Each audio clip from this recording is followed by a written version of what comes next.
step forward to improving governance issues pertaining to the Abraham Lincoln Presidential Library and Museum Act. This was negotiated, and while it's not completely agreed, just because it is a first step and there's many more issues to be resolved, it does a few things that we think will help reestablish a positive relationship between the Abraham Lincoln Museum and Library and the foundation, which of course is a private entity which deals with its fundraising. As you may remember, we don't have a board in place. The prior governor did not appoint a board, a governing board over the museum. And we've spoken with the governor's office, who has indicated he plans to put a board in place. I personally think that will go a long way toward improving the governance issues, but these steps here will also do so. First of all, it establishes a working group made up of 7 members, 3 members of the board of that will be a newly appointed board of the museum, library and museum, and then 3 members of the foundation. And the goal is that these are working almost as an attaché, if you will, to each of their entities, and will be focused on working on governance issues, operational issues, and how to handle some of the challenges that the museum deals with every day. Secondly, there is a mutual cooperation agreement that will be established in a memorandum of understanding every year, and that will include authorization, how the foundation shall operate its vendors within the museum. And there's also a newly added requirement for oversight of the foundation. Even though they're a private entity and not required to give a lot of feedback, we are requiring them to annually provide an audit, most recent Form 990, an annual report, and some other items, just so we have a bit more oversight of the agency. So again, the relationship between the foundation and library has been challenging, but partly, I think, because the board is not in place. Once the board is put in place, in conjunction with the changes we're making in this bill today, I think we have an important step forward to improving the relationship and overall improving the ability of the museum and library to attract visitors and bring much needed revenue to Illinois, and of course honor the legacy of Abraham Lincoln. Thank you so much, Representative Williams. Do we have any questions on this one? Representative Butler? Thank you, Mr. Speaker, and Ann, thank you for being here. And I know we've had a lot of discussions on this issue over last year. You know, I sat in my office last Memorial Day, and before that, with the foundation, with the museum, trying to work on this issue. And we've worked on this issue for a long time. And very honestly, there has not been a lot of progress on this. So, you know, the reason this whole issue has come to light is because of the taper collection, the $9+ million to load on the taper collection. And if or if not, the Abraham Lincoln hat is actually an Abraham Lincoln, you know, we can relitigate all that. I mean, but that's the whole reason we're sitting here today. Does this do anything to pay off the taper collection? This does not address the taper collection. So this does not address the big issue that we've got out there.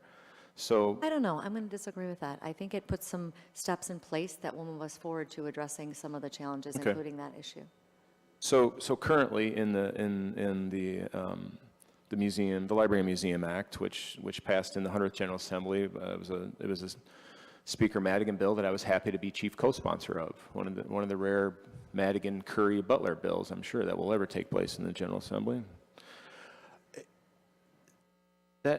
So in the act currently, it says that the foundation shall mutually cooperate with the museum. I mean, it's currently in statute that they shall cooperate. So this is, in my mind, this is kind of forcing that cooperation, I guess, in a way. But there's nothing standing in the way currently of having a working group between the foundation board and the museum board, other than the fact that neither Governor Rauner nor Governor Pritzker has ever appointed a museum board, which I've had. One of my very first discussions with Deputy Governor Mitchell was about appointing the museum board, because the foundation board, I heard very directly, is they are frustrated that there's not a museum board. That was December, January, whenever I had that discussion with Christian. Anyway, so I don't mind the direction where this is trying to go, because I do think cooperation is really needed. What I have a problem with is how some of this is laid out, and what we are ceding as a state to a private entity. So in your legislation, it says it gives direct authorization by the agency to the foundation to operate food service, catering service, retail activities at the ALPLM. It gives direct, without any bidding, without anyone else to be involved. We're ceding that to the foundation to run those services in state statute. That currently is not in state statute. We're going around procurement laws to give directly to the foundation the ability in statute, in perpetuity, to run the gift shop, to run the catering, to run the restaurant.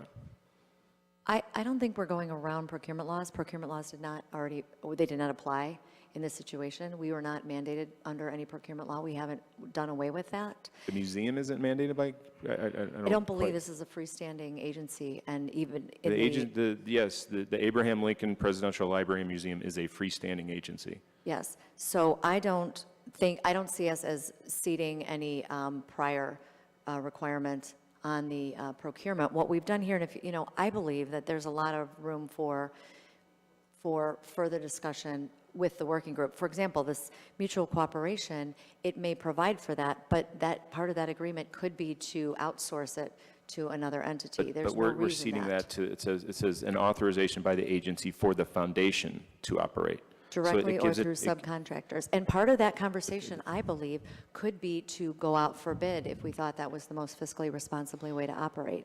So I think if we find that it is not in the best interests of taxpayers, if it's not in the best interest of the public, I don't see why we couldn't address this later. But it kind of lays the groundwork for the collaborative, collaborative relationship between the two entities.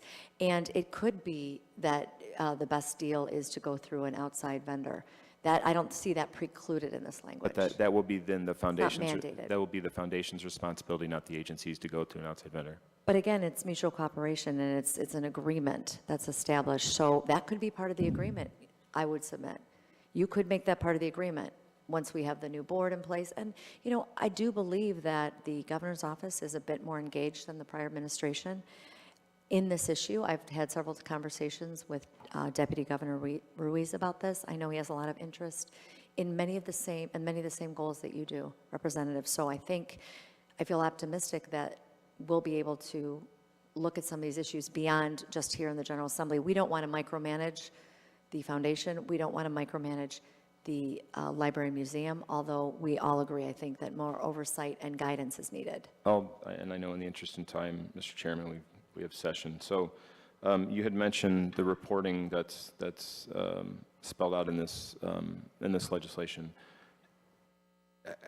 So the audit of the foundation's financial statements performed by an independent auditor, those are already publicly available, because I believe those are given to the Attorney General, if I'm not mistaken, as part of the foundation's nonprofit status. That annually those independent audits, which is not an audit from the Auditor General, it's an agency, or it's an independent auditor hired by the foundation, then those are already given to the Attorney General. So that's publicly available. So it's already out there.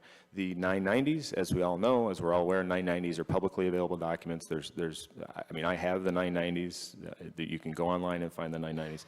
And finally, the annual report about income and expenditures it's not for the operations of the foundation. It's only specifically for the food service, catering service, retail activities of the Abraham Lincoln Presidential Library and Environment, which I have been told are currently given to the museum.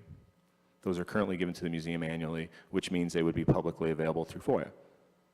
So we basically are not, you're not creating anything that isn't out there already for the public. Well, this is something that has come out of a lot of conversations that Senator Menard has had with both the foundation, the governor's office, and the Abraham Lincoln Museum and Library staff. But again, the executive director, all the burden falls on him. So once we have the board in place, we'll be able to, there's nothing precluding further information for being provided to the GA. I plan to continue to work on this issue. You obviously know this issue more than anyone in this room, and I don't see why we can't do more. I think the foundation, based on my conversations, is more than willing to work with us as a body, oversight body, as well as once there's a new board in place, we can do more. This is the minimum, Okay, but we so can do more. Just a couple more questions. The working group, so it's 3 foundation members, board members, it's 3 ALPLM board members, and it's overseen by the state historian. I forget what the exact title is, but basically it's overseen by the state historian. Why not the executive director of the Abraham Lincoln Presidential Library and Museum, who is confirmed by the Senate now under the act? Why he's not the chair? He could be on, I don't know if is he actually on the board or? No, I He's think an it ex actually officio states in member here of the that foundation. it says ex officio members of either board are not officio, eligible to be appointed as members of the working group. Why is that? I think part of that, my understanding of it, is that was developed to make sure that we really do kind of, in a way, force the cooperation. And Alan certainly, Mr. Lowe is certainly involved in the mix now operationally, as the head of the museum, and his relationship with the members of the board, I'm assuming, will be excellent, and we'll be able to work with them. So I think it's less about any particular person and more about, let's take 3 from the board, 3 from the foundation, put them together and see what we can do. And also I think the state historian is seen as kind of a neutral figure. Sam's a good guy. Yeah, I agree. Last question. So by the statute, the state historian is appointed by the executive director of the museum with the advice and consent of the board, which the board hasn't even been appointed yet. So again, to my point, I mean, it's if the state historian is appointed by the executive director, why don't we just have the executive director on there as the executive director, subject to Senate confirmation? I think it would be he's the one that runs the museum. The historian does not run the museum.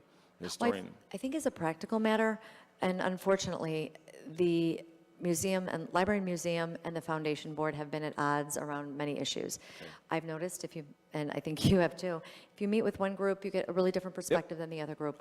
I'm hopeful that this will help to move forward. Having someone that maybe represents a certain perspective heading the working group may defeat that purpose a little bit. And again, this is probably a little bit more oversight than either side would like, but at least it's a step forward. Mr. Chairman, just one quick question. I just want to confirm that the end of your legislation says the foundation shall provide staff support to the working group and maintain attendance and other necessary records of the working group. Is that correct? That's the what foundation. It reads. That's what it reads. Okay. That's what it reads. Thank you. All right. Thank you, Mr. Chairman. No further discussion. Representative Evans moves do pass on Senate Bill 731. Do we have leave? We have leave for partisan roll call. On a vote of 8 voting yes, 5 voting no, none voting present, this matter will be favorably reported to the House floor. The House Executive Committee will stand in recess until the call of the chair.